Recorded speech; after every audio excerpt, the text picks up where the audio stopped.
బాబోయ్! ఈ సంజన మళ్ళీ ఆరెంజెస్ దాచిపెట్టేసింది.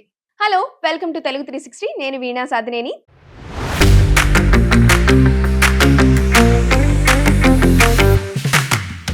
ఈ సంజన కెప్టెన్ అయింది ఓకే.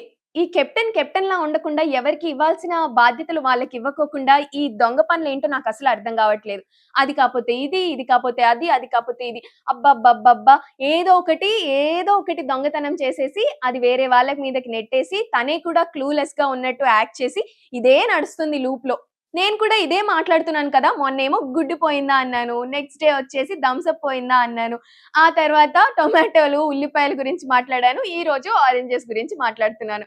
ఈ సీజన్ మాత్రం ది వర్స్ట్ అని చెప్పడానికి ఇదే నిదర్శనం అని కూడా చెప్పుకోవచ్చు. ఎందుకంటే మోస్ట్ ఆఫ్ ద సీజన్స్‌లో కొంచెం ఎంటర్‌టైన్‌మెంట్, కొన్ని ట్రాక్స్ లేదంటే ఏదో ఒక ఇంట్రెస్టింగ్ పాయింట్ ఉండేది చూడడానికి. కానీ ఈ సీజన్ మాత్రం మోస్ట్ అన్‌ఇంట్రెస్టెడ్, మోస్ట్ అన్‌వ్యూయబుల్ సీజన్‌గా అయితే ఉండబోతుందనైతే నాకర్థమైంది. ఎందుకంటే నాకే చూడబుద్ధి కావట్లేదు. జనాలకి మీకెలా చూడబుద్ధి అవుతుందో నాకు తెలియడం లేదు. నేనంటే అనాలిసిస్ చేయాలి కాబట్టి మొత్తం అందరూ అసలు ఎవరి క్యారెక్టర్ ఏంటి అని నేను నా అనాలిసిస్ చేయడానికి చూస్తున్నాను.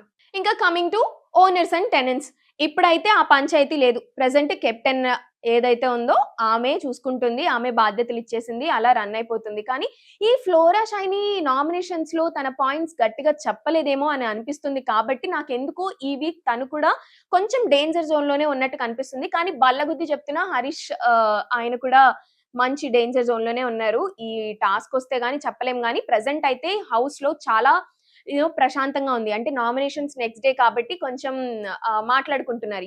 ఎవరి జట్టో క్లియర్‌గా అర్థమవుతుంది. నిన్న నైట్ చూసుకున్నట్లయితే ఇమ్ము, తనూజ, రితు కూర్చొని మాట్లాడుకుంటున్నప్పుడు కొంచెం ఎమోషనల్ అయిపోయారు. అప్పుడు నాకు కూడా అరే! వీళ్ళకి ఫ్యామిలీ గుర్తొస్తుందా? అలా ఎమోషనల్ కనెక్షన్ జరుగుతున్నప్పుడు మిగతా వాళ్ళు కూడా వచ్చేసి జాయిన్ అయ్యారు గదా! I didn't like that part. కాకపోతే వీళ్ళు మనసు విప్పి మాట్లాడుకుంటున్నారు కదా! అది నాకు నచ్చింది. అండ్ ఇమ్ముకి, తనుజకి మాత్రం ఫ్రెండ్‌షిప్ ఖచ్చితంగా ఈ సీజన్ అయిపోయేసరికి వాళ్ళకంటూ ఒక ఫ్రెండ్‌షిప్ పేజెస్ కానీ, ఇవన్నీ కూడా స్టార్ట్ అయిపోతాయి. ఎందుకంటే వాళ్ళిద్దరి మధ్య కాన్వర్జేషన్ అంత క్యూట్‌గా, ఫన్నీగా, ఎంటర్‌టైనింగ్‌గా అనిపించింది నాకైతే. ఈ సీజన్‌ని సంజన ఈ గొడవలతో, దొంగతనాలతో ఎలా అయితే నిలబెడుతుందో, ఈ సీజన్‌ని ఎంటర్‌టైన్‌మెంట్ పరంగా మాత్రం ఇమ్ము, తనుజాని నిలబెడతారు అని అర్థమైపోయింది. ఇక కామనర్స్ అంటే వాళ్ళు గొడవలు పడ్డానికి తప్ప, ఏదో ప్రూవ్ చేసుకుందామని తప్ప, ఎంటర్‌టైనింగ్‌గా మాత్రం అస్సలు లేరు. అండ్ సెలబ్రిటీస్‌కి లేదంటే ఆహ్, ఒక మనిషికి ఇవ్వాల్సిన వాల్యూ అయితే తగ్గిందన్నట్లయితే నాకు కనిపిస్తుంది. కామనర్సే కొంచెం ఎక్కువ చేస్తున్నారని నేను ఫస్ట్ నుంచి చెప్తున్నాను. అండ్ అదే కంటిన్యూ అవుతుంది.